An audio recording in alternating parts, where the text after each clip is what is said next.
Do më thua çfarë tha gjyshi për shtrigën?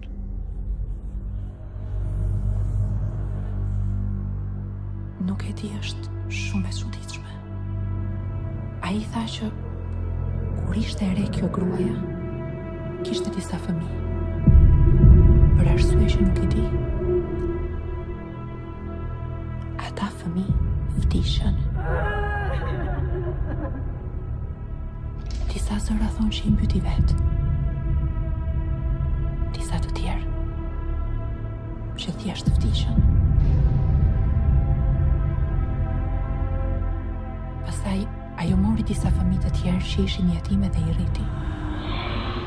Ata u bënë shumë agresiv. Erdhën tek shtëpia e gjyshit. Edhe filluan që t'i sulmonin.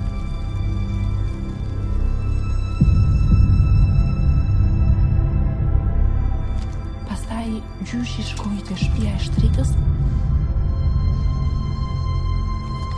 për të marrë gjak.